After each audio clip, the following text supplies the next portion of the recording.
Did you ever find yourself with that leftover pineapple juice, whether it was from your homemade canned pineapples or from store-bought canned pineapples?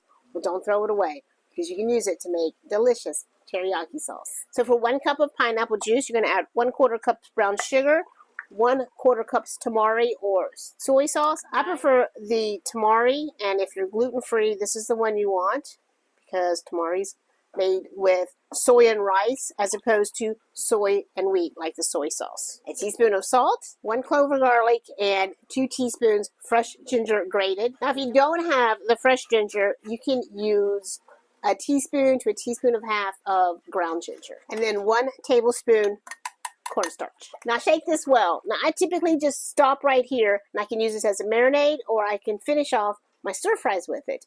But if you like that more thick teriyaki sauce that you're used to, simply bring this to a boil and let it boil about a minute or two. And then you have that thick, glossy, beautiful teriyaki sauce that you can use as a glaze, as a marinade, or in your stir fries.